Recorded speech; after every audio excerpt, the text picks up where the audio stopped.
Halo sahabat-sahabat channel Cerita Momo dimanapun kalian berada. Apa kabar? Semoga selalu dalam keadaan baik dan sehat ya.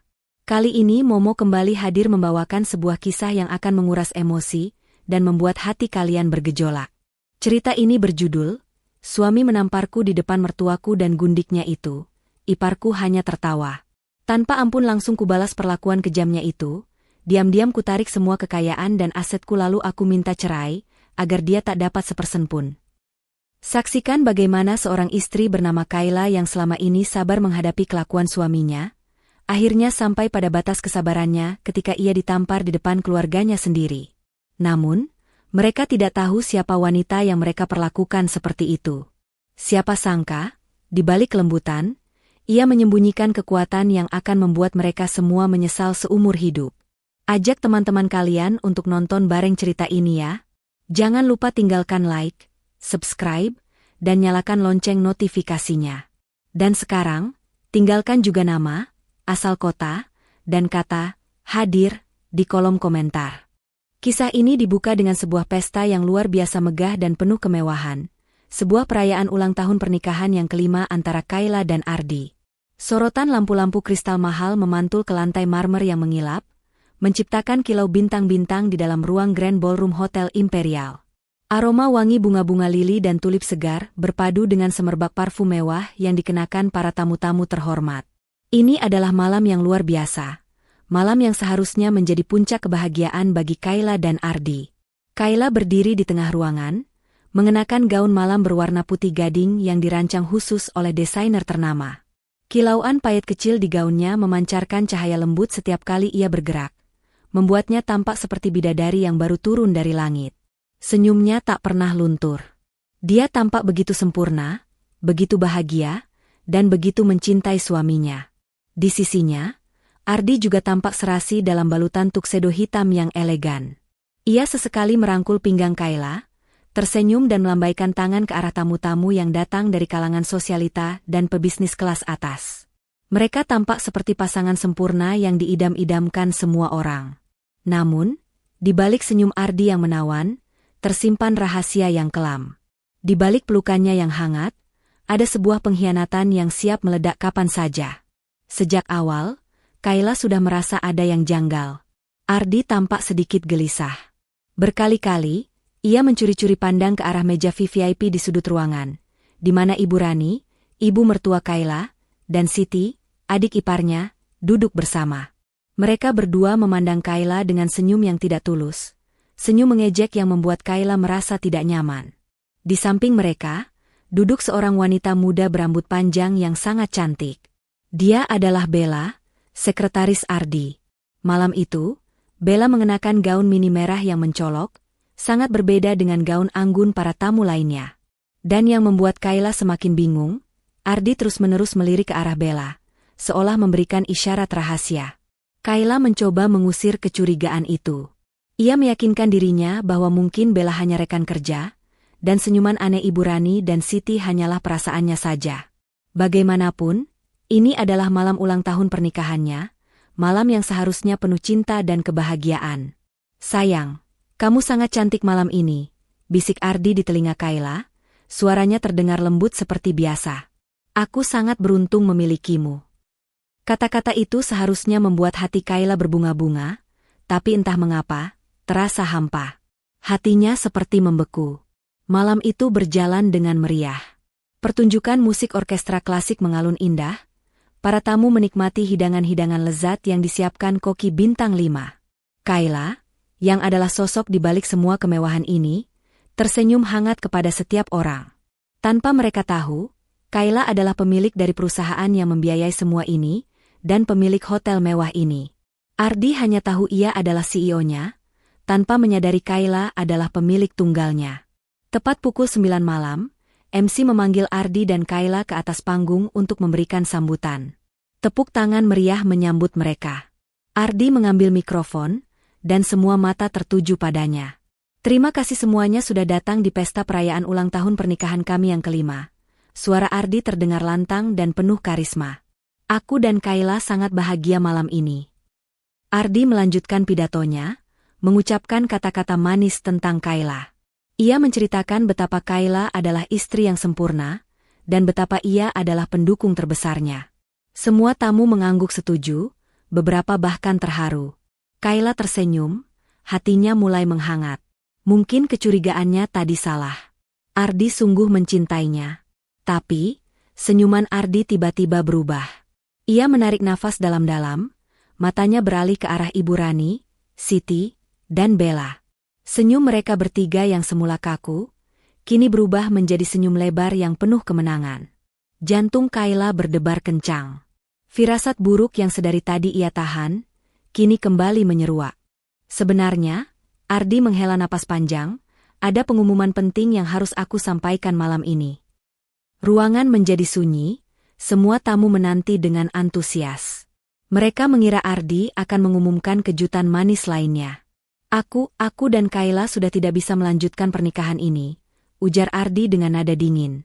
Seketika, ruangan yang tadinya penuh dengan tawa dan musik, hening. Semua orang terkejut, termasuk Kayla. Wajahnya memucat, matanya membelalak tak percaya. Ardi, apa maksudmu? Bisik Kayla, suaranya bergetar. Ardi mengabaikan pertanyaan Kayla.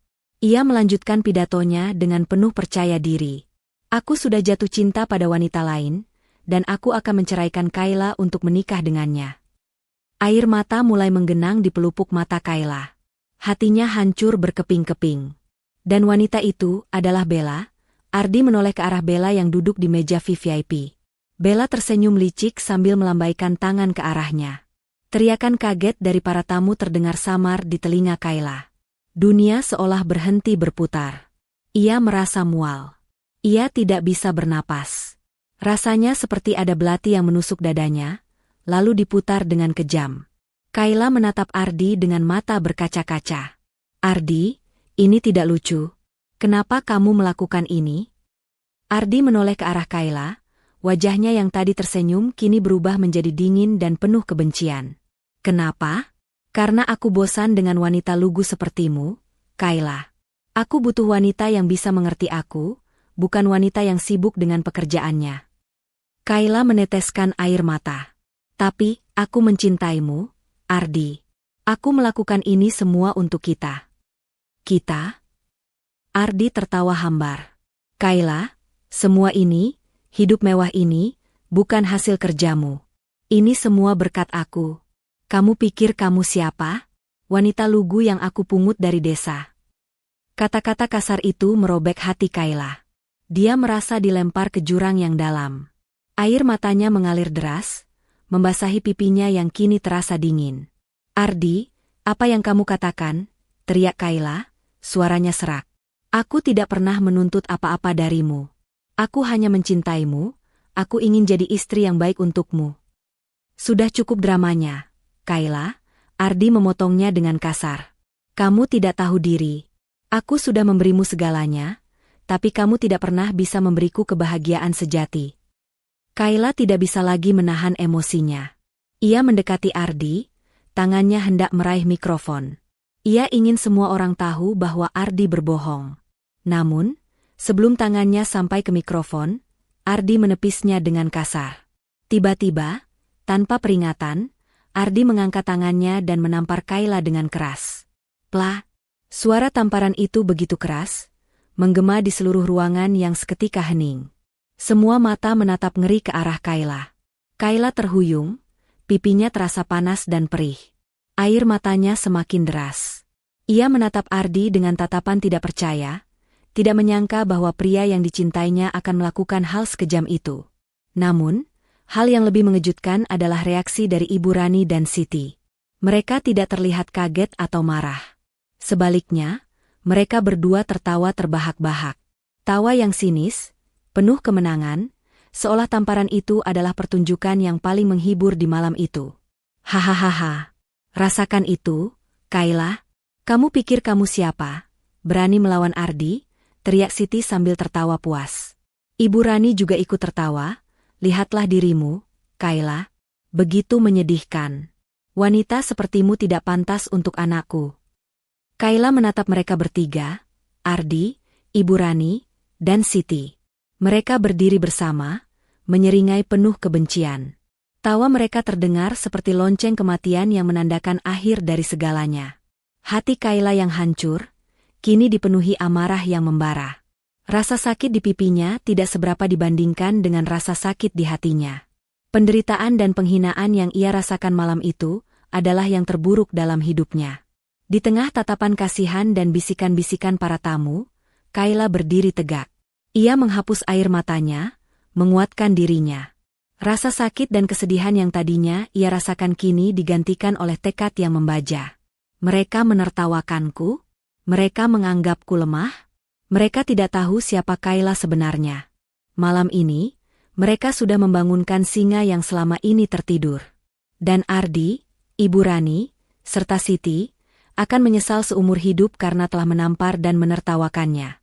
Kayla berbalik, meninggalkan panggung, dan berjalan keluar dari ballroom yang gemerlap itu. Ia tidak lagi peduli dengan apa kata orang, atau apa yang akan terjadi selanjutnya. Satu-satunya hal yang ada di pikirannya adalah balas dendam. Malam ini, semua yang ia miliki akan menjadi senjata. Mereka akan tahu siapa pemilik sebenarnya dari semua kemewahan yang mereka nikmati. Hati Kayla hancur, namun rasa sakit yang menyayat di pipinya menjadi pemicu sebuah kekuatan yang selama ini ia pendam. Di luar ballroom mewah itu, udara malam yang dingin menyambutnya. Gaun putih gading yang tadi tampak berkilauan, kini terasa seperti kain kafan yang membungkus luka dan penghinaan. Kayla berjalan terhuyung, air mata masih mengalir deras, namun pandangan matanya kosong. Ia tidak tahu kemana ia harus pergi. Ia hanya ingin jauh, sejauh-jauhnya dari tatapan kasihan para tamu, dan tawa sinis keluarga Ardi. Di luar, sopirnya, Pak Tony, yang setia menunggunya di mobil, melihatnya dengan cemas. "Nyonya Kayla, ada apa? Mengapa Nyonya menangis?" tanya Pak Tony, nada suaranya penuh kekhawatiran. Kayla tidak menjawab. Ia hanya mengangguk pelan, membuka pintu mobil sendiri, dan duduk di jok belakang. Gaunnya yang indah terasa sempit dan menyesakan. Sepatunya yang mahal terasa terlalu berat untuk kaki yang gemetar. "Jalan, Pak," ucap Kayla dengan suara serak, "antar saya pulang." Sepanjang perjalanan pulang, Kayla memejamkan mata. Ia memutar kembali setiap adegan di pesta tadi.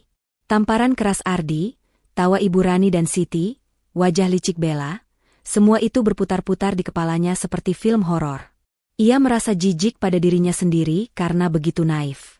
Selama ini, ia pikir ia memiliki segalanya. Cinta, keluarga, dan kehidupan yang sempurna. Tapi ternyata, semua itu hanya fata morgana. Tiba di rumah, Kayla langsung masuk ke kamarnya. Ia tidak peduli dengan gaun mahalnya yang kini kusut. Ia hanya ingin melepaskan semua kepalsuan yang menempel padanya.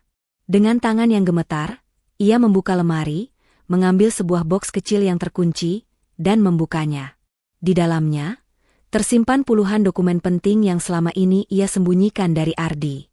Kayla tidak pernah berniat menyembunyikannya. Sejak awal, ia hanya ingin semua urusan bisnis terpisah dari urusan rumah tangga. Ia tidak mau Ardi merasa bahwa ia menumpang hidup padanya. Justru sebaliknya. Semua aset, semua kekayaan, semua yang mereka nikmati, adalah miliknya.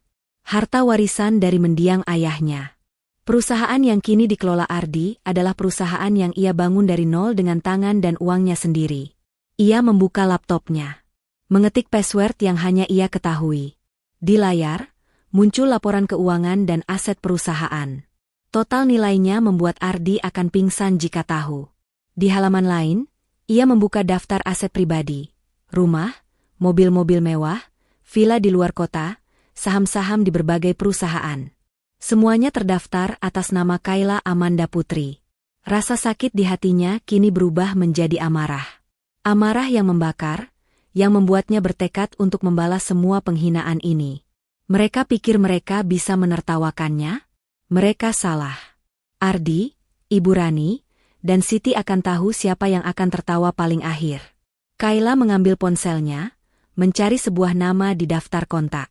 Ia tidak ragu sedikit pun. Pukul 10 malam, ia menelepon pengacaranya, Pak Farhan, seorang pria parubaya yang sangat ia percaya. "Halo, Pak Farhan. Maaf mengganggu malam-malam begini," sapa Kayla, Suaranya sudah berubah menjadi dingin dan tegas. Tidak ada lagi nada sedih atau putus asa. Nyonya Kayla? Tidak masalah. Ada apa? Jawab Pak Farhan, terdengar heran karena jarang sekali Kayla meneleponnya di jam seperti ini. Saya ingin Anda siapkan semua dokumen, ujar Kayla, langsung ke intinya. Semua dokumen kepemilikan aset, saham, dan perusahaan. Besok pagi, jam 8, saya ingin bertemu Anda di kantor. Dan tolong, siapkan juga draft gugatan cerai. Terdengar keheningan di seberang telepon. Pak Farhan terkejut. Gugatan cerai? Ada apa, Nyonya? Kayla menceritakan semuanya, dari awal hingga akhir. Tentang pesta ulang tahun pernikahan, tentang pengumuman Ardi, tentang tamparan di depan umum, dan tawa sinis Ibu Rani dan Siti. Pak Farhan, yang sudah lama mengenal Kayla, hanya bisa mendengarkan dengan perasaan prihatin. Saya turut berduka atas apa yang menimpa Nyonya, ucap Pak Farhan dengan nada tulus. Tapi saya bangga, Nyonya tidak menyerah. Rencana Nyonya, saya setuju. Kayla mengangguk, walaupun Pak Farhan tidak bisa melihatnya. Baik, Pak. Saya juga punya permintaan lain. Tolong, mulai besok, ubah semua nama kepemilikan aset menjadi atas nama perusahaan di luar negeri. Saya tidak ingin mereka tahu bahwa saya yang melakukannya. Buat seolah-olah semua aset ini dijual dan dialihkan ke investor anonim. Pak Farhan tersenyum di seberang telepon. Ide yang brilian, Nyonya. Saya akan mulai mengurusnya besok. Mereka tidak akan pernah menyangka bahwa mereka selama ini hidup di atas kekayaan Nyonya. Setelah menutup telepon, Kayla merasa sedikit lega. Rencana balas dendamnya kini sudah berjalan. Ia tidak bisa lagi berlama-lama di dalam rumah yang dulunya adalah istananya bersama Ardi. Ia harus pergi, memulai hidup baru. Pagi harinya, Kayla sudah siap dengan pakaian santai, sebuah tas tangan kecil, dan kunci mobil yang ia simpan di brankas pribadinya. Ia berjalan keluar kamar, melewati ruang tamu yang luas dan mewah. Setiap sudut ruangan, setiap lukisan mahal, setiap perabotan antik, semuanya adalah hasil dari keringatnya sendiri. Ia berjalan melewati pintu utama, menuju garasi. Mengambil kunci mobilnya, ia tidak menyangka akan ada Ardi, Ibu Rani, dan Siti di sana.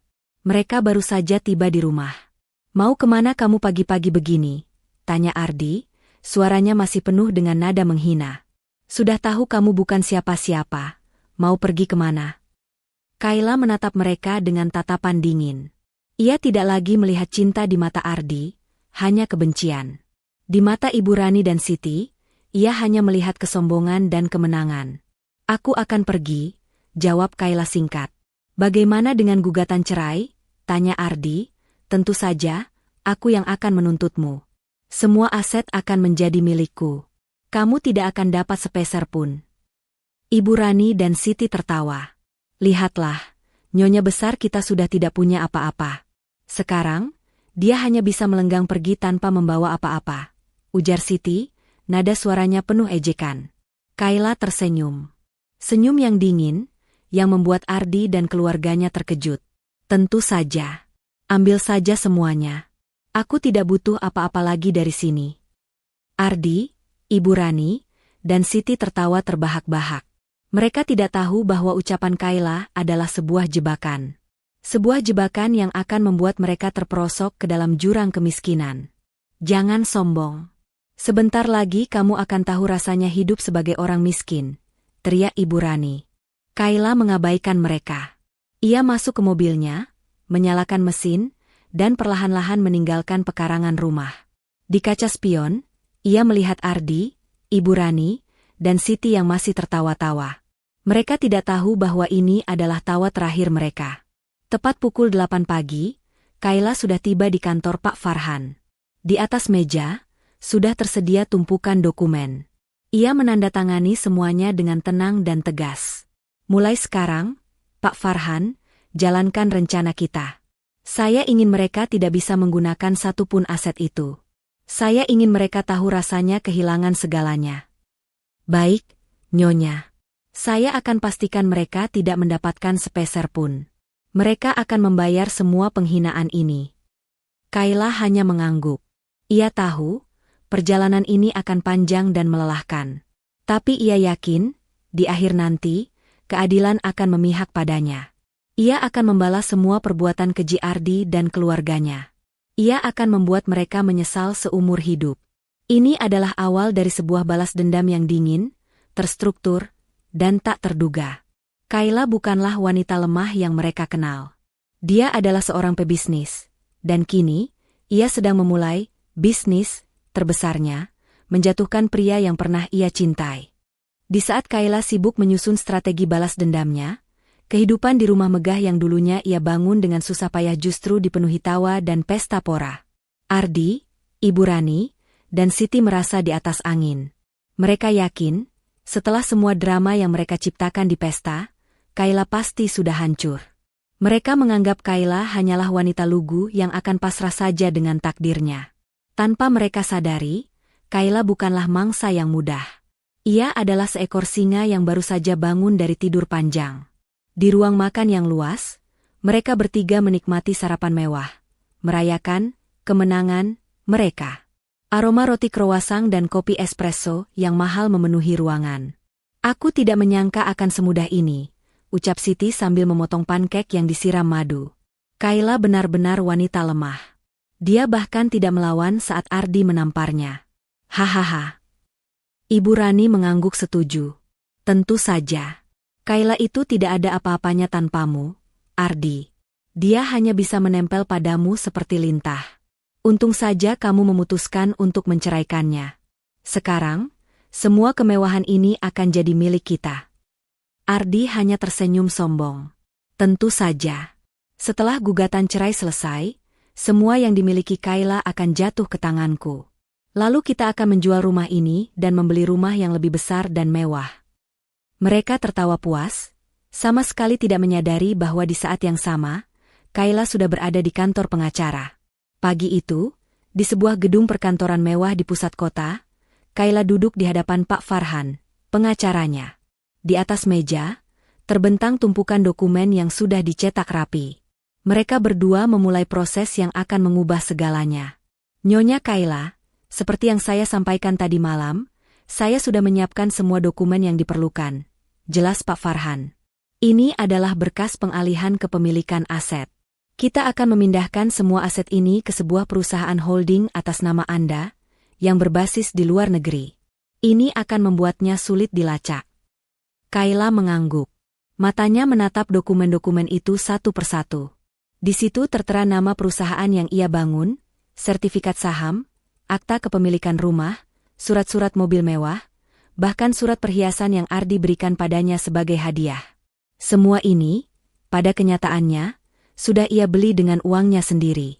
Bagaimana dengan rekening bank gabungan, Pak? Tanya Kayla. Semalam saya sudah mengurusnya. Rekening gabungan itu sudah dibekukan. Tapi Ardi belum tahu karena tidak ada notifikasi yang masuk ke ponselnya. Jawab Pak Farhan. Saya juga sudah menarik semua dana di rekening pribadi Nyonya. Totalnya ada di rekening baru yang hanya Anda yang tahu. Kayla menghela napas lega. Ia tidak bisa membayangkan jika Ardi mengetahui rencana ini. Pria itu pasti akan mengamuk. Tapi sekarang, ia sedang berada di awang-awang, merasa sombong dan yakin bahwa ia akan memenangkan semuanya. Lalu ini, Nyonya, Pak Farhan menyodorkan sebuah dokumen lagi. Surat pembekuan kartu kredit. Semua kartu kredit gabungan sudah saya bekukan. Ardi hanya akan bisa menggunakan kartu kredit pribadinya yang limitnya sangat kecil. Kayla tersenyum. Bagus. Saya ingin mereka tahu rasanya tidak punya apa-apa. Ia mengambil pulpen dan menandatangani setiap dokumen yang disodorkan Pak Farhan. Tanda tangan yang ia torehkan di atas kertas itu bukan sekadar tanda tangan, melainkan awal dari kehancuran Ardi dan keluarganya.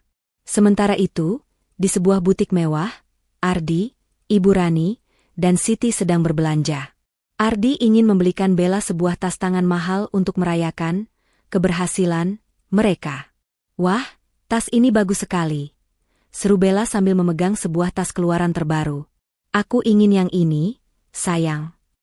Tentu saja, sayang. Ambil saja apa yang kamu mau, ujar Ardi dengan senyum bangga. Namun, ketika Ardi memberikan kartu kredit platinumnya, Kasir mengatakan bahwa kartu itu tidak bisa digunakan. Maaf, Pak. Kartu Anda ditolak, ucap kasir itu dengan sopan. Wajah Ardi seketika berubah. Mungkin ada kesalahan sistem. Coba lagi. Kasir itu mencoba lagi, namun hasilnya tetap sama. Kartu itu ditolak.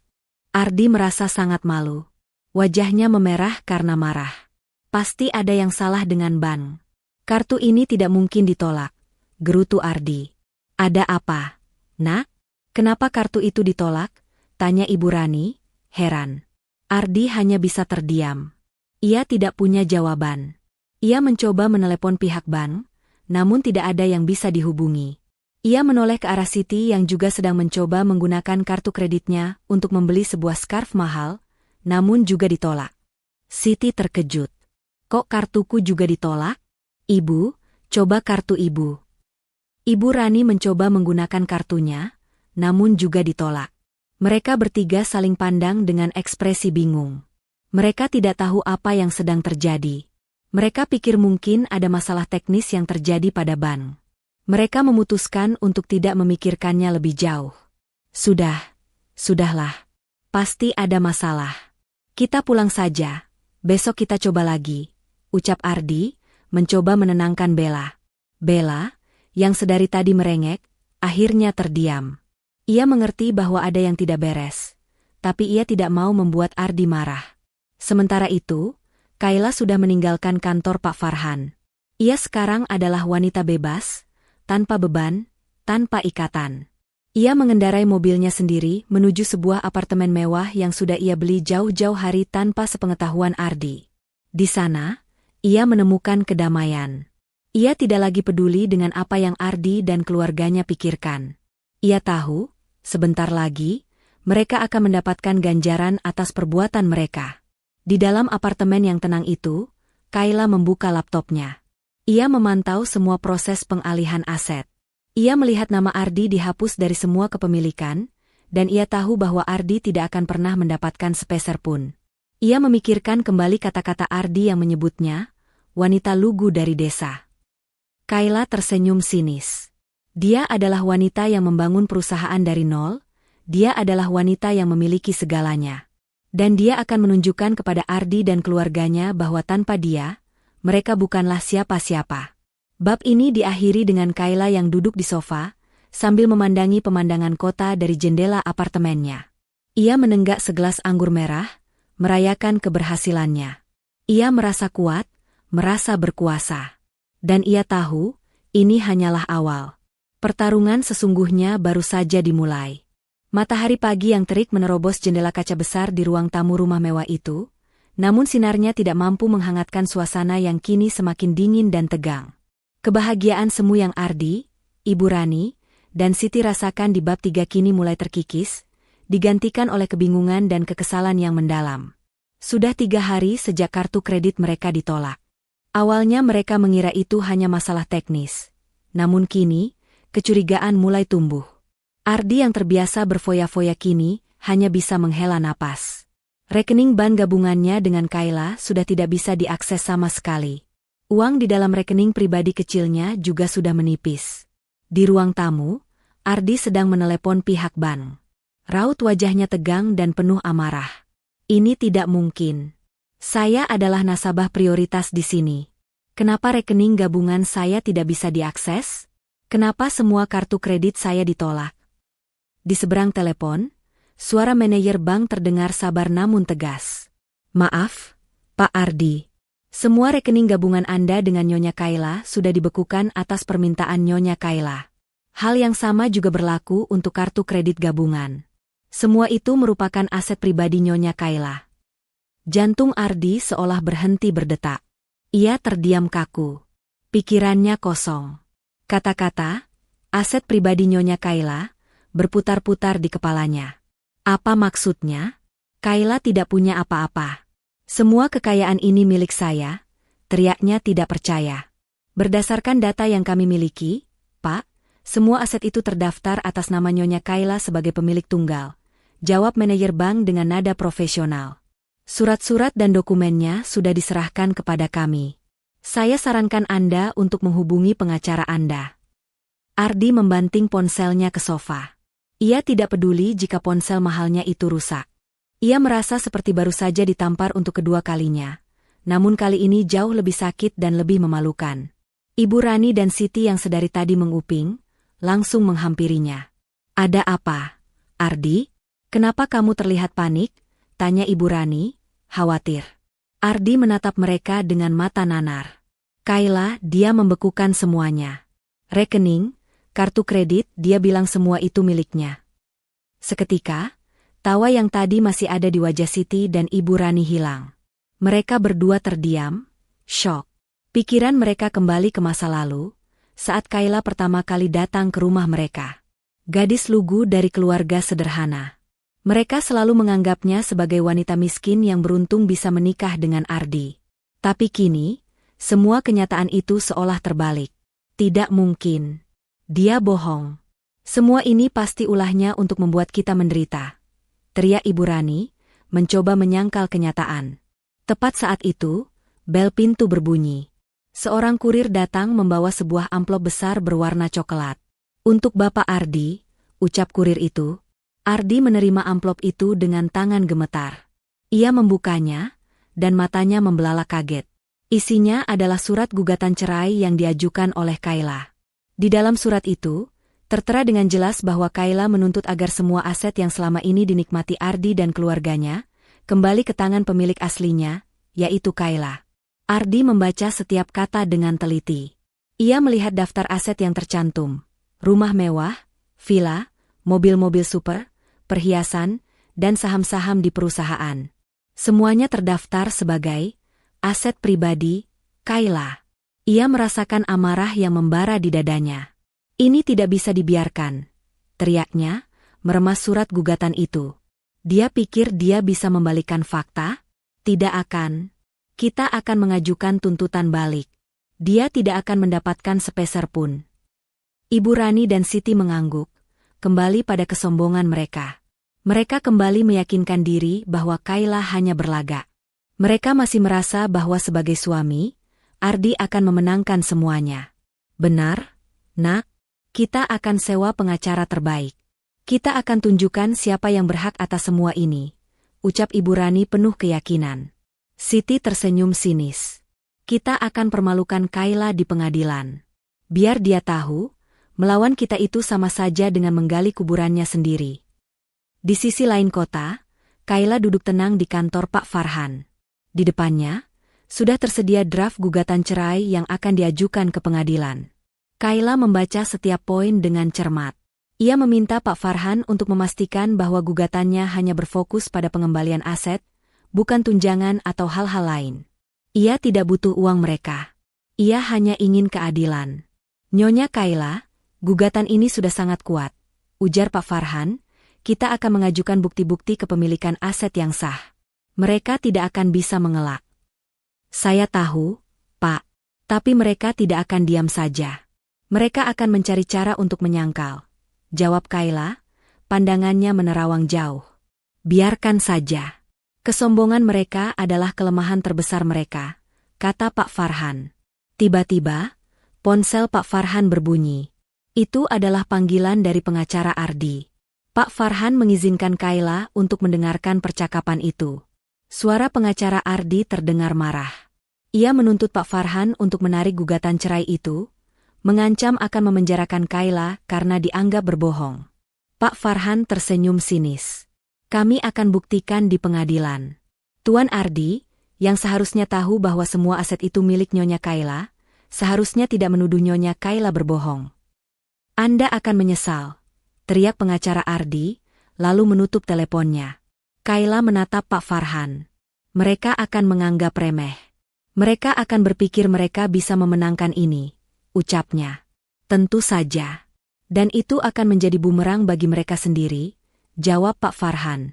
Sementara itu, di sebuah kedai kopi, Bella sedang bertemu dengan seorang temannya. Ia menceritakan tentang masalah keuangan yang sedang terjadi pada Ardi. Aku tidak tahu kenapa, tapi kartu kredit Ardi sudah 3 hari ini ditolak, ujar Bella, wajahnya terlihat cemas. Rekening banknya juga kosong. Apa mungkin Ardi tidak sekaya yang kamu pikirkan? Tanya teman Bella. Atau mungkin dia hanya menumpang hidup pada istrinya. Kata-kata itu bagaikan petir di siang bolong bagi Bella. Selama ini ia mengira Ardi adalah pria kaya raya yang akan memberikan segalanya untuknya. Tapi sekarang, ia mulai ragu. Tidak mungkin. Dia CEO di perusahaan besar. Bantah Bella, namun nada suaranya tidak setegas sebelumnya. Di dalam mobilnya, Kayla tersenyum. Ia tahu, rencananya berjalan dengan baik. Ia tahu Ardi akan mencoba melawan, dan ia tahu Ardi akan menganggapnya remeh. Tapi ia sudah siap. Ia sudah mengumpulkan semua bukti, semua data, semua saksi yang akan ia butuhkan.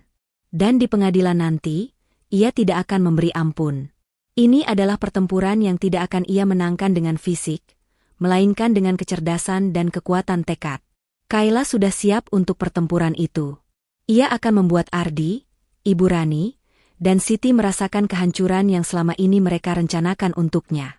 Pertemuan pertama antara kedua belah pihak dalam kasus perceraian ini diselenggarakan di ruang mediasi sebuah firma hukum terkemuka. Ruangan itu didominasi oleh meja kayu panjang dan tebal, dikelilingi oleh kursi-kursi kulit mewah yang mencerminkan status para penggunanya. Di satu sisi, duduklah Ardi, Ibu Rani, dan Siti, yang datang dengan wajah penuh kesombongan. Mereka ditemani oleh pengacara mereka, seorang pria parubaya bernama Bapak Dharma, yang terkenal dengan reputasinya sebagai pengacara perceraian paling mahal dan agresif di kota. "Selamat pagi, Tuan dan Nyonya," sapa Pak Dharma dengan senyum meremehkan. "Tentu saja, kami sudah membaca gugatan yang diajukan oleh pihak Nyonya Kayla. Jujur saja, ini adalah klaim yang paling konyol yang pernah saya lihat. Mengklaim semua aset milik klien saya adalah milik Nyonya Kayla? Itu tidak masuk akal." Ardi, Ibu Rani, dan Siti tertawa puas mendengar pernyataan itu. Mereka saling pandang dan berbisik-bisik, menganggap klaim Kayla hanyalah lelucon. "Lihatlah, pengacaramu saja tertawa. Kayla," bisik Ardi dengan nada mengejek. "Kamu pikir kamu bisa memenjarakanku dengan kebohonganmu?" Di sisi lain meja, Kayla duduk tenang, berpasangan dengan pengacaranya, Pak Farhan. Tidak ada sedikit pun ketakutan di wajahnya. Ia mengenakan setelan blazer berwarna biru tua yang elegan, menampilkan aura profesional yang kuat. Ia menatap Ardi dan keluarganya dengan pandangan dingin. "Tentu saja tidak. Saya hanya ingin mengambil kembali apa yang memang sudah menjadi hak saya," jawab Kayla dengan tenang, suaranya terdengar lembut namun penuh otoritas. Pak Dharma tertawa hambar. "Nyonya Kayla, saya sarankan Anda untuk berpikir realistis. Klien saya adalah seorang CEO. Semua kekayaan itu adalah hasil kerja kerasnya. Anda tidak akan mendapatkan sepeser pun." "Saya setuju dengan Pak Dharma," timpal Ardi. "Dan perlu Anda tahu, saya sudah menghubungi semua rekan bisnis saya. Mereka akan menjadi saksi bahwa semua aset itu adalah hasil kerja keras saya. Dan kamu, Kayla, kamu hanyalah wanita bodoh yang menumpang hidup." Wajah Ibu Rani dan Siti tampak ceria. Mereka merasa, dengan pengacara mahal dan kesaksian dari rekan bisnis, Ardi pasti akan memenangkan segalanya. Mereka tidak sabar melihat Kayla bertekuk lutut dan memohon ampun. Namun, senyuman Kayla tidak goyah. Ia memandang Ardi dengan tatapan menusuk, tatapan yang membuat Ardi sedikit gentar. "Kamu yakin, Ardi?" tanya Kayla, suaranya kini terdengar seperti belati. "Kamu yakin semua itu adalah milikmu?" "Tentu saja. Apalagi, kamu pikir kamu bisa membohongi semua orang?" tantang Ardi, wajahnya memerah karena emosi. Siti dan Ibu Rani ikut tertawa. "Dia mulai berhalusinasi," bisik Siti. Tiba-tiba, Kayla menghela napas panjang. Ia menoleh ke arah Pak Farhan, yang mengangguk mengerti. Pak Farhan kemudian menyalakan proyektor yang sudah disiapkan di ruangan itu. Di layar, muncul sebuah slide presentasi yang menampilkan nama-nama perusahaan besar di bawah naungan PT Abadi Jaya, perusahaan tempat Ardi menjadi CEO. "Ini adalah perusahaan yang dikelola oleh klien Anda, Ardi," kata Pak Farhan. "Dan ini adalah dokumen yang menyatakan bahwa kepemilikan tunggal perusahaan ini, saham mayoritasnya, adalah milik Nyonya Kayla." Sontak, tawa di wajah Ardi, Ibu Rani, dan Siti hilang. Mereka terdiam, menatap layar proyektor dengan ekspresi bingung. Mereka pikir ini adalah lelucon. Itu tidak mungkin, bantah Ardi. Aku yang membangun perusahaan itu. Aku yang bekerja keras setiap hari. Bekerja keras? Tanya Kayla, suaranya penuh kekecewaan. Kamu pikir aku tidak tahu? Kamu sibuk berfoya-foya, berselingkuh dengan Bella, dan menghamburkan uang, sementara aku yang sibuk menandatangani semua dokumen penting. Aku yang membangun perusahaan ini, Ardi. Aku yang mengucurkan modal pertama dari warisan mendiang ayahku. Kayla kemudian menyodorkan sebuah dokumen ke Pak Dharma. Pak Dharma membacanya dengan seksama. Wajahnya yang tadinya arogan, kini mulai pucat. Dokumen itu adalah bukti aliran dana dari rekening pribadi Kayla ke rekening perusahaan saat pertama kali didirikan. Jumlahnya sangat besar, lebih dari cukup untuk membangun perusahaan itu dari nol. Dan ini, lanjut Kayla, adalah akta kepemilikan rumah, surat-surat mobil, dan surat-surat properti lainnya. Semuanya terdaftar atas namaku. Ardi hanya CEO yang menjalankan perusahaan, dan suami yang mengelola uangku. Dia tidak memiliki sepeser pun, Pak Dharma. Pak Dharma menatap Ardi dengan tatapan tajam. Ardi yang tadinya sombong, kini terlihat seperti anak kecil yang tertangkap basah mencuri. Wajahnya memucat, dan ia tidak bisa berkata-kata. Ia tidak tahu bahwa selama ini, Kayla sudah menyembunyikan semua fakta ini. Kau pembohong. Kau licik, teriak Ardi, menunjuk Kayla. Kau sengaja melakukan ini. Memang, jawab Kayla. Aku sengaja. Karena aku tahu suatu hari nanti, kau akan berkhianat. Dan aku tidak mau kau mendapatkan apapun dari kerja kerasku.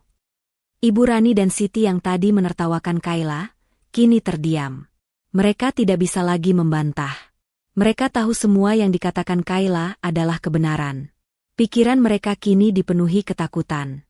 Jika semua yang mereka miliki adalah milik Kayla, lalu apa yang akan terjadi pada mereka? Pak Dharma, yang tadinya percaya diri, kini merasa sangat malu. Ia menatap kliennya dengan tatapan jijik. Ia merasa tertipu. Ardi telah membayarnya dengan uang yang bahkan bukan miliknya sendiri. Bagaimana, Pak Dharma? Tanya Pak Farhan dengan nada puas. Apakah Anda masih ingin melanjutkan kasus ini? Atau Anda ingin mengajukan permohonan perdamaian? Pak Dharma terdiam. Ia tidak bisa menjawab. Kliennya sudah kalah telak, bahkan sebelum pertempuran dimulai. Ardi, Ibu Rani, dan Siti menatap Kayla dengan tatapan penuh kebencian, namun juga ketakutan. Mereka baru saja menyadari bahwa mereka tidak sedang berhadapan dengan wanita lemah yang bisa mereka hina, tetapi dengan seorang ratu yang baru saja mengambil kembali mahkotanya. Mereka menertawakan Kayla di pesta, tapi sekarang, Kayla lah yang akan tertawa paling akhir. Ruang mediasi itu terasa dingin, membeku dalam keheningan yang mencekam. Tawa dan arogansi yang tadinya memenuhi ruangan kini telah lenyap tak berbekas, digantikan oleh ekspresi syok dan kebingungan yang nyata di wajah Ardi, Ibu Rani, dan Siti. Tatapan mereka terpaku pada layar proyektor, di mana satu persatu dokumen bukti yang diajukan Pak Farhan ditampilkan. Pak Dharma, pengacara Ardi, yang tadinya penuh percaya diri, kini tampak serius. Ia meminta jeda untuk memeriksa semua dokumen itu dengan seksama. Dengan kacamata bertengger di hidungnya, ia membalik setiap halaman dengan hati-hati. Wajahnya yang tegar kini menunjukkan kerutan cemas. Ia tahu, dalam dunia hukum, bukti adalah segalanya, dan bukti yang ditunjukkan Kayla ini tak bisa dibantah. Tuan Ardi, ini adalah surat pendirian perusahaan PT Abadi Jaya. Di sini tertera dengan jelas bahwa dana modal awal sebesar 10 miliar rupiah berasal dari rekening pribadi Nyonya Kayla Amanda Putri. Jelas Pak Farhan, suaranya tenang dan tegas. Jumlah ini persis sama dengan dana warisan yang Nyonya Kayla terima dari ayahnya. Ardi yang tadinya duduk santai, kini bangkit berdiri. Itu tidak mungkin. Aku yang meminjam modal dari teman-temanku. Dokumen itu pasti palsu. Kayla menggelengkan kepala. Apakah teman-temanmu itu bernama Dana, Mandiri, dan BCA? Tanyanya sinis, menyebutkan nama bank tempat ia menyimpan uangnya. Semua transfer dana itu tertera dengan jelas. Ardi, aku yang menanam modal, aku yang membangun perusahaan ini, dan aku yang mengangkatmu menjadi CEO. Posisi yang kuberikan padamu adalah sebagai manajer, bukan pemilik. Ibu Rani, yang tadinya menertawakan Kayla, kini terdiam. Ia memandang putranya dengan tatapan kosong. Bertahun-tahun mereka menyangka Ardi adalah seorang pebisnis sukses yang memimpin perusahaan besar, tapi ternyata selama ini ia hanya boneka. Lalu ini, lanjut Pak Farhan, adalah sertifikat hak milik rumah, mobil, dan properti lainnya. Semuanya atas nama Nyonya Kayla. Pak Farhan menyodorkan sebuah dokumen yang difotokopi ke arah Pak Dharma. Di situ tertera gambar rumah mewah yang selama ini Ardi dan keluarganya tempati. Ardi mendekat, meraih dokumen itu dengan tangan gemetar. Ia melihat namanya tidak tertera sama sekali di surat-surat tersebut. Yang ada hanyalah nama lengkap Kayla. Ini tidak mungkin, gumamnya, suaranya bergetar. Selain itu, kami juga memiliki bukti rekening koran dari setiap kartu kredit gabungan, lanjut Pak Farhan. Di sana tertera bahwa semua pengeluaran, termasuk biaya perawatan wajah Nyonya Ibu Rani, belanja tas mewah Nyonya Siti, dan makan malam romantis Tuan Ardi dengan Nona Bella, semua dibiayai oleh dana dari rekening Nyonya Kayla. Mata Ibu Rani dan Siti membelalak. Mereka merasa dunia seolah runtuh. Selama ini, mereka bangga bisa berbelanja dengan kartu kredit tanpa batas, merasa merekalah yang paling kaya. Tapi ternyata, uang yang mereka hamburkan itu milik Kayla, wanita yang selalu mereka hina dan rendahkan. Siti, lihat, kita ini cuma menumpang hidup di rumah orang, bisik Ibu Rani, suaranya serak. Siti hanya bisa menunduk, malu dan terhina. Selama ini ia selalu memandang rendah Kayla, menyebutnya wanita lugu yang tidak tahu apa-apa. Tapi kini, ia sadar bahwa Kayla jauh lebih cerdas dan lebih berkuasa darinya. Ardi, yang tadinya penuh amarah, kini terlihat putus asa. Ia menatap Kayla dengan tatapan kosong, seolah baru saja mengenali wanita yang selama ini ia nikahi. Ia menyadari betapa bodohnya ia selama ini. Ia selalu mengira semua kekayaan itu miliknya, hasil kerja kerasnya. Tapi ternyata, ia hanyalah seorang pria bodoh yang dibayar untuk mengelola uang istrinya. Pak Dharma meletakkan dokumen-dokumen itu di meja, lalu berbisik ke Ardi. Ardi, kasus ini tidak bisa dimenangkan. Bukti mereka terlalu kuat. Yang bisa kita lakukan sekarang hanyalah meminta Nyonya Kayla untuk berdamai, memohon agar ia memberikan uang tunjangan untukmu. Wajah Ardi memucat. Tidak, aku tidak akan meminta-minta padanya. Lalu, apa yang akan kamu lakukan? Kamu tidak punya apa-apa lagi. Perusahaan ini milik Kayla, rumah ini milik Kayla, bahkan mobil yang kamu kendarai itu juga milik Kayla. Bisik Pak Dharma, suaranya penuh frustrasi. Mendengar itu, Ardi terdiam. Ia menatap Kayla dengan tatapan penuh kebencian dan penyesalan. Betapa bodohnya ia. Ia sudah mengorbankan wanita yang tulus mencintainya dan memberikan segalanya untuknya, hanya demi wanita lain yang hanya mengincar uangnya. Kayla, yang sedari tadi hanya diam, kini bangkit berdiri. Ia menatap Ardi dan keluarganya, satu persatu. Sudah cukup dramanya, ucapnya dengan suara dingin. Tujuan saya di sini bukan untuk bernegosiasi. Saya hanya ingin kalian tahu bahwa semua yang kalian banggakan selama ini bukanlah milik kalian. Kalian sudah menghina dan menertawakan saya. Sekarang, saya hanya akan mengambil kembali apa yang memang sudah menjadi hak saya. Pak Farhan kemudian menyerahkan satu dokumen lagi kepada Pak Dharma. Ini adalah pemberitahuan resmi bahwa Nyonya Kayla sudah membekukan semua rekening yang terkait dengan Tuan Ardi, serta mencabut semua hak aksesnya di perusahaan. Mulai hari ini, Tuan Ardi tidak lagi menjabat sebagai CEO. Mendengar itu, Ardi terhuyung. Napasnya tercekat. Posisi CEO, yang ia banggakan selama ini, kini sudah lepas darinya. Ia tidak punya apa-apa lagi. Ia menoleh ke arah Ibu Rani dan Siti, yang juga terdiam. Mereka berdua juga tidak punya apa-apa. Pada akhirnya, Kayla tidak meminta sepeser pun dari mereka. Ia hanya mengambil kembali apa yang seharusnya menjadi miliknya. Ardi, Ibu Rani, dan Siti yang tadinya mengira mereka akan memenangkan segalanya, kini harus menghadapi kenyataan pahit. Mereka akan meninggalkan ruangan ini, kembali ke rumah mewah itu, yang kini terasa seperti penjara, sebelum akhirnya mereka diusir. Hari yang dinantikan akhirnya tiba. Suasana di ruang sidang terasa begitu formal dan mencekam. Di ruangan yang didominasi oleh panel kayu gelap dan buku-buku tebal, nasib Kayla, Ardi, dan keluarganya akan ditentukan. Kayla duduk tenang di samping Pak Farhan, mengenakan pakaian sederhana namun elegan. Di seberang, Ardi, Ibu Rani, dan Siti terlihat tegang. Wajah mereka pucat, tidak lagi menunjukkan arogansi yang mereka miliki sebelumnya. Sidang dibuka, dan hakim yang duduk di kursi tinggi di depan ruangan memulai prosesnya. Pak Farhan, sebagai perwakilan Kayla, mengajukan argumen dengan tenang dan lugas. Ia memaparkan semua bukti yang sudah mereka siapkan, akta pendirian perusahaan, sertifikat kepemilikan aset, dan bukti-bukti transfer dana yang tak terbantahkan. Ia menggarisbawahi bahwa semua kekayaan itu adalah hasil kerja keras Kayla, dan Ardi hanya dipekerjakan sebagai CEO. Yang mulia hakim, semua bukti yang kami ajukan sudah sangat jelas, ujar Pak Farhan. Klien kami, Nyonya Kayla, adalah pemilik sah dari semua aset yang disengketakan. Tuan Ardi tidak memiliki hak apapun atas harta tersebut. Mendengar itu, Ardi bangkit dari kursinya. Itu tidak benar, Yang Mulia. Saya adalah suaminya. Saya yang bekerja keras untuk keluarga kami. Kayla hanya seorang wanita biasa yang tidak tahu apa-apa tentang bisnis. Teriaknya, suaranya penuh frustrasi. Namun, pengacaranya, Pak Dharma, langsung menyuruhnya duduk. Pak Dharma, yang sudah menyadari bahwa kliennya akan kalah, hanya bisa mencoba untuk mempertahankan sisa-sisa harga diri Ardi. Yang Mulia Hakim, klien saya memang tidak bisa menunjukkan bukti kepemilikan aset, namun dia telah memberikan kontribusi besar sebagai suami dan kepala keluarga.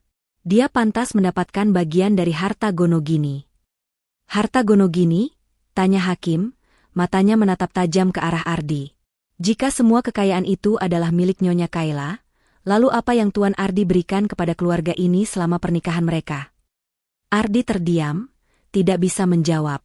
Selama ini, ia hanya menghabiskan uang Kayla, bukan menghasilkan uang sendiri. Giliran Kayla yang dipanggil ke depan. Ia bersaksi dengan suara tenang. Yang Mulia Hakim, selama pernikahan kami, saya tidak pernah meminta apapun dari Ardi. Saya hanya ingin dia menjadi suami yang baik. Saya yang membayar semua kebutuhan rumah tangga, biaya liburan mewah, bahkan uang saku untuk Ibu Rani dan Siti. Saya tidak menuntut apapun, saya hanya ingin mengambil kembali apa yang memang sudah menjadi hak saya. Hakim menatap Kayla dengan penuh pengertian. Ia bisa melihat ketulusan di mata wanita itu. Dan mengapa Anda ingin semua aset itu sepenuhnya menjadi milik Anda, Nyonya? Tanya hakim. Kayla menghela napas. Ia tidak ingin mengumbar masalah pribadi, namun ia harus. Tuan Ardi berselingkuh di belakang saya, Yang Mulia. Dia mengumumkan perselingkuhannya di depan semua tamu, di pesta ulang tahun pernikahan kami sendiri. Dan di depan Ibu Rani dan Siti, dia menampar saya. Suasana di ruang sidang seketika hening. Ardi, Ibu Rani, dan Siti menundukkan kepala, tidak berani menatap hakim. Mereka tahu, kebohongan mereka kini sudah terbongkar. Saya memiliki bukti video dan saksi mata atas kejadian itu, tambah Pak Farhan. Hakim mengangguk. Ia sudah cukup mendengarkan. Ia menatap Ardi dan keluarganya dengan tatapan kecewa.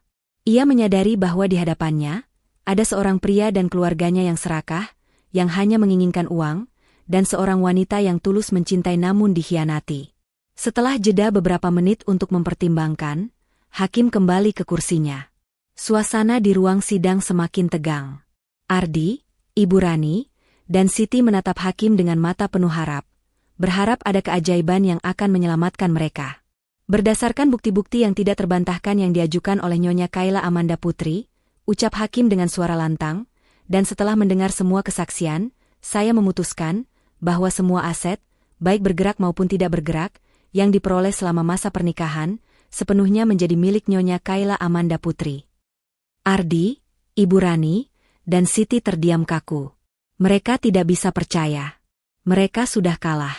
Rumah, mobil mewah, dan semua kekayaan yang selama ini mereka nikmati, kini sudah tidak lagi menjadi milik mereka. Putusan ini berlaku sejak hari ini, lanjut hakim. Selain itu, Tuan Ardi diwajibkan untuk membayar uang tunjangan kepada Nyonya Kayla atas kerugian moral yang telah ditimbulkannya. Jumlahnya akan ditetapkan kemudian. Ardi, Yang tadi masih berharap, kini hancur. Bukan hanya ia tidak mendapatkan sepeser pun, ia bahkan harus membayar Kayla. Ia tidak bisa menahan amarahnya. Ini tidak adil. Ini tidak adil. Teriaknya, menunjuk Kayla. Pak Dharma, yang sudah tahu mereka kalah, hanya bisa menenangkan kliennya. Tuan Ardi, mohon tenang. Ini adalah keputusan pengadilan. Kayla hanya terdiam, memandangi Ardi yang kini terlihat seperti pria yang kehilangan akal sehatnya. Ia tidak merasakan kebencian lagi. Yang ada hanyalah rasa iba. Iba pada pria yang pernah ia cintai, yang kini kehilangan segalanya karena keserakahannya sendiri. Selamat, Nyonya. Kita menang telak, bisik Pak Farhan. Kayla hanya mengangguk. Ia bangkit dari kursinya, berjalan keluar dari ruang sidang. Ia tidak lagi melihat Ardi dan keluarganya, ia hanya ingin pergi dari tempat itu. Di luar gedung pengadilan, ia mengambil napas dalam-dalam. Udara terasa begitu segar. Ia kini adalah wanita yang bebas, tanpa ikatan, dan tanpa beban. Ia sudah mendapatkan kembali apa yang seharusnya menjadi miliknya, dan yang terpenting, ia sudah mendapatkan kembali harga dirinya. Ia tidak lagi peduli dengan apa yang akan terjadi pada Ardi, Ibu Rani, dan Siti. Yang ia tahu, hidupnya kini sudah dimulai. Sementara itu, di dalam ruang sidang, Ardi, Ibu Rani, dan Siti hanya bisa terdiam. Mereka kini harus menghadapi kenyataan pahit. Mereka tidak punya apa-apa lagi. Mereka harus kembali ke rumah mewah yang kini bukan milik mereka, dan menghadapi hidup baru yang penuh penderitaan. Malam itu, kemewahan yang dulu mereka banggakan kini terasa seperti penjara yang dingin. Setelah putusan hakim di ruang sidang, Ardi, Ibu Rani, dan Siti kembali ke rumah mewah itu. Tidak ada lagi tawa, tidak ada lagi senyuman. Yang ada hanyalah keheningan yang memekakan telinga dan ketakutan yang menghantui. Ardi, yang tadinya dipenuhi amarah, kini hanya bisa duduk termenung di sofa kulit mahal. Ia menatap sekeliling ruangan. Lukisan-lukisan bernilai jutaan dolar, perabot-perabot antik dari Eropa, bahkan lampu kristal yang menggantung di langit-langit, semua itu bukan miliknya. Selama ini, ia hanya berpura-pura menjadi pemiliknya. Apa yang akan kita lakukan sekarang? Tanya Siti, suaranya bergetar. Ia yang tadinya sombong, kini terlihat rapuh. Aku akan menghubungi pengacaraku lagi, jawab Ardi, mencoba meyakinkan dirinya sendiri dan keluarganya bahwa masih ada harapan. Dia pasti bisa mengajukan banding. Namun, saat Ardi mencoba menelepon Pak Dharma, teleponnya tidak diangkat. Ia mencoba lagi dan lagi, tapi tetap tidak ada jawaban. Putus asa, ia mencoba menghubungi beberapa rekan bisnis dan teman-temannya, tapi mereka semua menghindarinya. Ia tidak tahu bahwa berita kekalahannya di pengadilan sudah menyebar dengan cepat di kalangan sosialita. Sementara itu, Ibu Rani hanya bisa menangis. Aku tidak mau kembali ke rumah kecil kita dulu. Aku tidak mau hidup susah, teriaknya. Ardi menatap ibunya dengan tatapan kosong. Kita tidak punya pilihan, Bu. Semua ini milik Kayla. Semuanya. Kenyataan itu bagaikan belati yang menusuk hati mereka berulang kali. Mereka yang tadinya tertawa, kini harus menelan pil pahit. Mereka menyadari, tanpa Kayla, mereka bukanlah siapa-siapa. Di sisi lain kota, kehidupan Kayla terasa begitu damai. Ia sudah pindah ke apartemen barunya, sebuah unit penthouse yang modern dan minimalis di pusat kota. Apartemen ini jauh lebih kecil dari mansion mewah yang ia tempati bersama Ardi, tapi setiap sudutnya terasa seperti rumah. Ia memilih setiap perabot dengan hati-hati, memastikan semuanya sesuai dengan seleranya. Kayla duduk di balkon apartemennya, menyeruput kopi hangat. Ia memandangi pemandangan lampu-lampu kota yang berkelip-kelip di bawahnya. Hatinya terasa begitu lapang. Tidak ada lagi kekhawatiran. Tidak ada lagi ketidaknyamanan. Ia akhirnya bebas. Di masa lalu, ia selalu merasa harus berpura-pura menjadi istri yang sempurna untuk Ardi, Ibu Rani, dan Siti. Ia harus menahan diri, diam saat dihina, dan pura-pura tidak tahu saat Ardi berselingkuh. Tapi sekarang, ia tidak perlu berpura-pura lagi. Ia bisa menjadi dirinya sendiri. Ponselnya berdering. Itu adalah Pak Farhan. Nyonya Kayla, Saya ingin memberitahu Anda bahwa saya sudah mengirimkan surat pengosongan rumah, ucap Pak Farhan. Mereka punya waktu 24 jam untuk mengemas barang-barang pribadi dan pergi. Setelah itu, kunci rumah akan diambil alih. Kayla menghela napas. Hatinya tidak lagi dipenuhi dendam. Ia hanya ingin semua ini cepat berakhir. Terima kasih, Pak Farhan. Tolong pastikan mereka tidak merusak properti. Tentu saja, Nyonya, jawab Pak Farhan. Dan satu lagi. Nona Bella menelepon kantor saya. Dia menanyakan apakah ada kemungkinan untuk menuntut Ardi karena janji-janji palsu. Dia merasa tertipu. Kayla tersenyum. Karma bekerja dengan sangat cepat. Tolong beritahu dia bahwa saya tidak ada hubungannya dengan masalah mereka. Kayla menutup teleponnya. Ia tidak lagi peduli dengan nasib Bella. Yang ia tahu, ia telah memenangkan pertempuran. Ia tidak hanya mendapatkan kembali semua kekayaan yang seharusnya menjadi miliknya, ia juga mendapatkan kembali harga dirinya. Ia tidak lagi menjadi wanita yang bisa dipermainkan. Ia adalah seorang ratu yang berdiri sendiri, dengan mahkotanya sendiri. Pagi harinya, seorang petugas dari tim pengacara Kayla mendatangi rumah Ardi. Petugas itu, yang dikawal oleh 2 orang petugas keamanan, menyerahkan surat pengosongan rumah.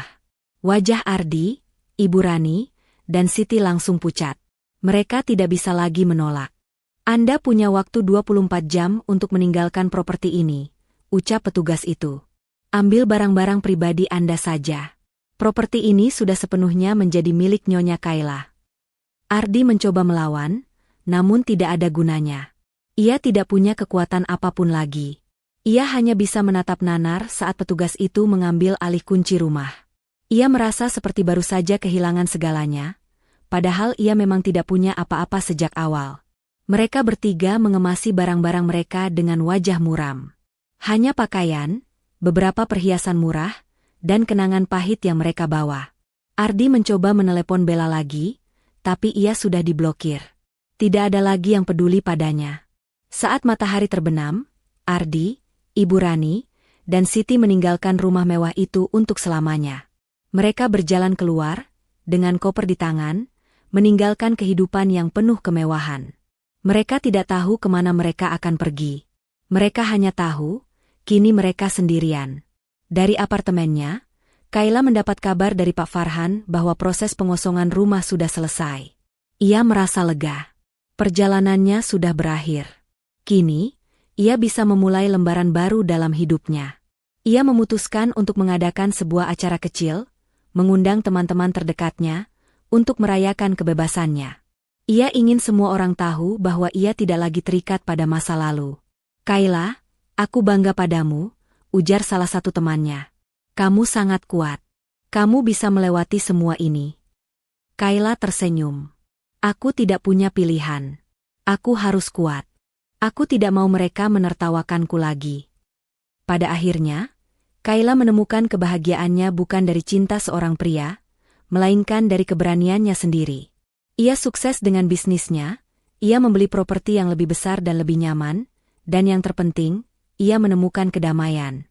Setelah kehilangan segalanya, Ardi, Ibu Rani, dan Siti terpaksa pindah ke sebuah rumah kontrakan kecil di pinggiran kota. Rumah itu sangat jauh dari kemewahan yang selama ini mereka nikmati. Dindingnya kusam, catnya sudah mengelupas, dan perabotan yang ada hanya seadanya, sisa dari pemilik sebelumnya. Aroma pengap dan lembab menyelimuti setiap sudut, sebuah pemandangan yang sangat kontras dengan rumah megah mereka dulu.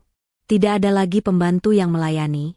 Ibu Rani, yang seumur hidupnya hanya duduk manis, kini harus belajar memasak dan mencuci piring. Ia melakukannya dengan cemberut, terus-menerus mengeluh dan menyalahkan Ardi atas semua kesengsaraan mereka. Lihat ini, tanganku jadi kasar, gerutu Ibu Rani sambil menggosok tangannya yang basah. Semua ini gara-gara kamu, Ardi, gara-gara kamu dan wanita tidak tahu diri itu. Ardi hanya bisa terdiam. Ia duduk di sebuah sofa lusuh, menatap kosong keluar jendela. Wajahnya yang dulu selalu terlihat percaya diri, kini dipenuhi bayangan putus asa. Ia mencoba mencari pekerjaan, tapi tidak ada satupun perusahaan besar yang mau menerimanya. Berita tentang kekalahannya di pengadilan sudah menyebar luas di kalangan pebisnis. Reputasinya hancur total. Ia mencoba melamar pekerjaan sebagai manajer di beberapa perusahaan kecil, namun hasilnya tetap sama. Ia dianggap terlalu ambisius dan tidak kompeten. Pada akhirnya, ia terpaksa mengambil pekerjaan sebagai supir ojek online.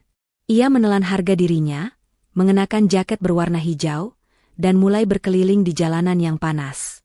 Tapi ia tidak terbiasa, ia sering tersesat, dan ia sering mengeluh tentang pelanggan. Pendapatannya tidak cukup untuk memenuhi kebutuhan sehari-hari, apalagi untuk membayar uang sewa. Siti juga mengalami hal yang sama. Ia mencoba melamar pekerjaan di berbagai butik mewah, berharap bisa menjadi manajer. Namun, tidak ada satupun yang menerimanya. Ia akhirnya terpaksa mengambil pekerjaan sebagai pelayan di sebuah restoran kecil. Tapi ia tidak bisa bertahan lama. Ia selalu mengeluh tentang gajinya yang kecil, tentang pelanggan yang rewel, dan tentang seragamnya yang tidak modis. Ia akhirnya dipecat setelah 1 minggu. Ini semua tidak adil, teriak Siti sambil menangis. Aku seharusnya tidak bekerja keras seperti ini. Aku seharusnya hidup mewah. Ia menatap Ardi dengan penuh kebencian. Ini semua salahmu, Kak. Kamu yang memilih wanita itu.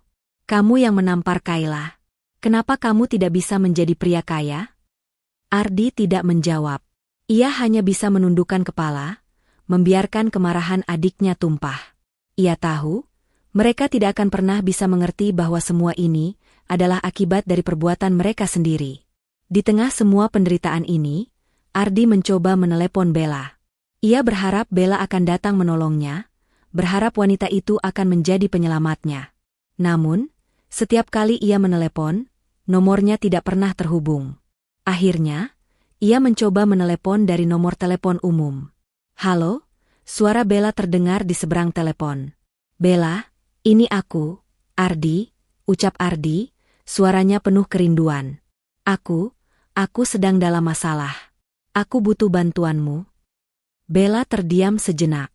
Maaf, Ardi, tapi aku tidak bisa membantumu, jawab Bella dengan nada dingin.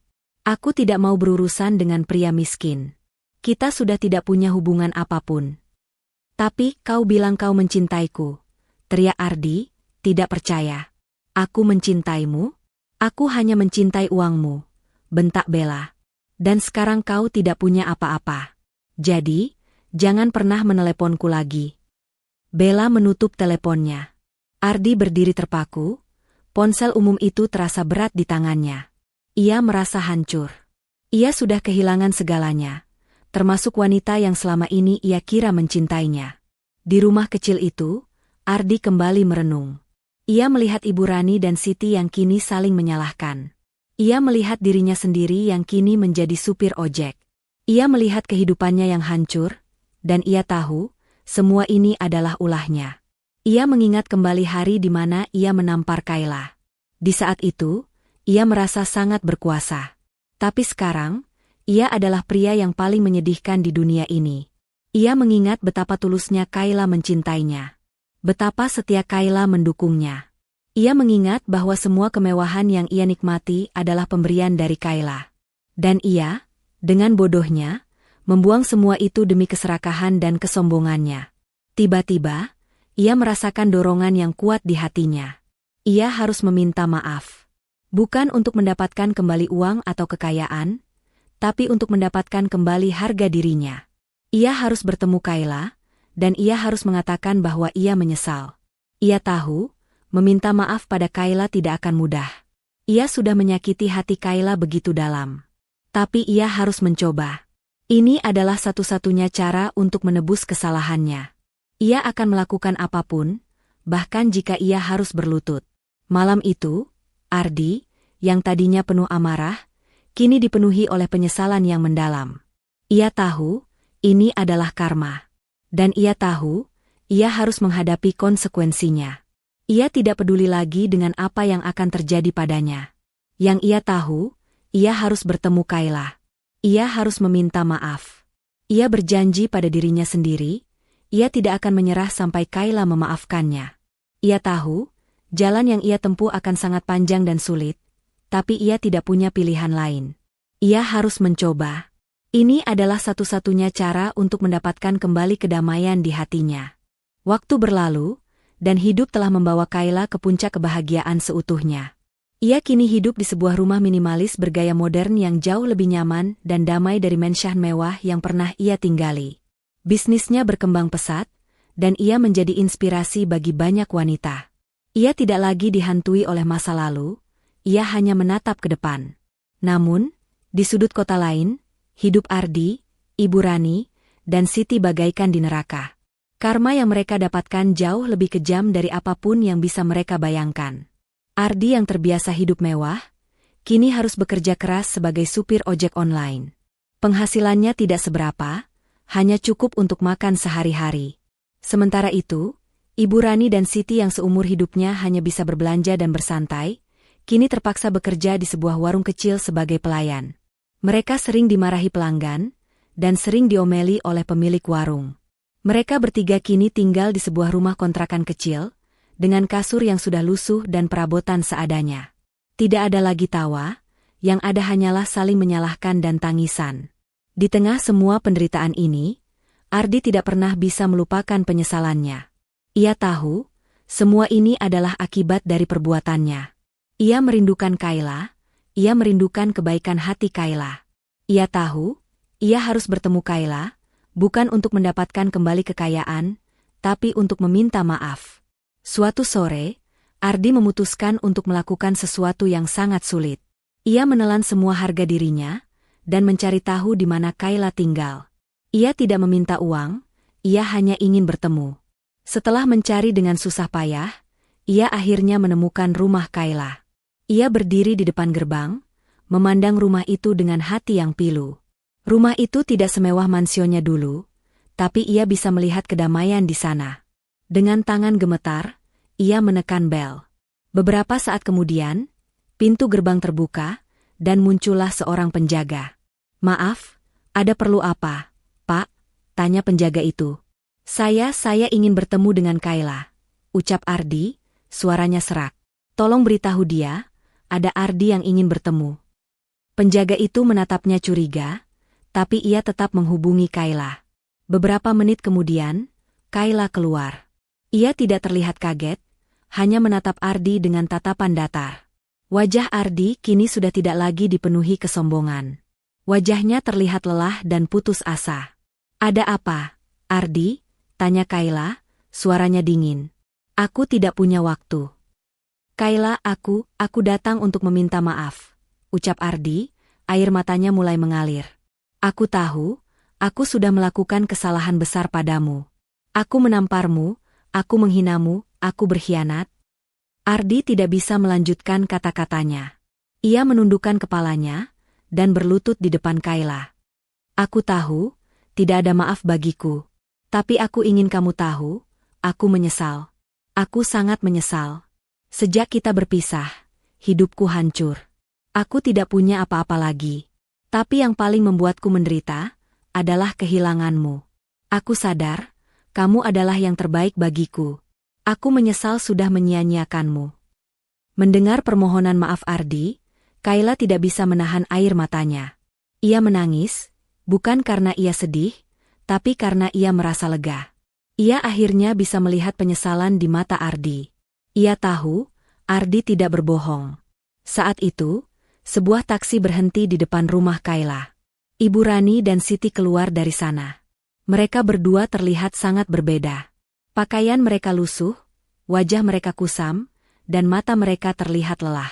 "Kayla, kami juga ingin meminta maaf," ucap Ibu Rani, suaranya bergetar. Kami menyesal sudah menghinamu.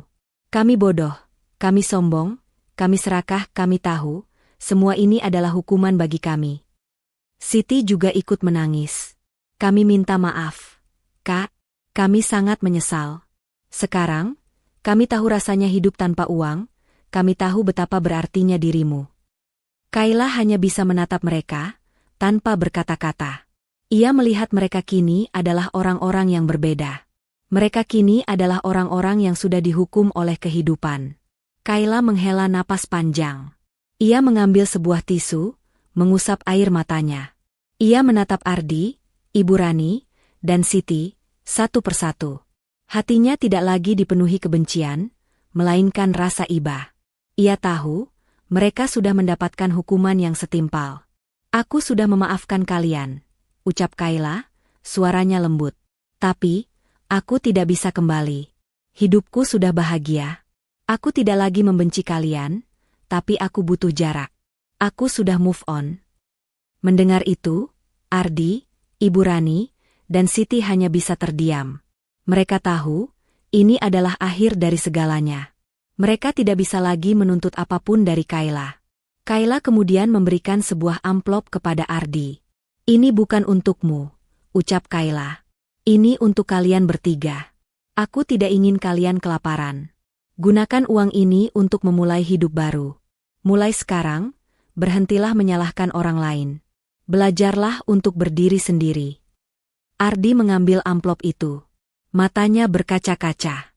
Kayla, terima kasih. Jangan berterima kasih padaku, ucap Kayla.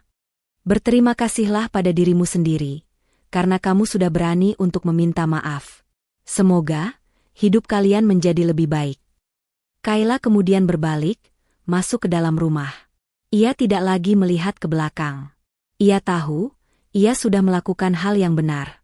Ia tidak lagi membenci, ia hanya ingin hidup bahagia.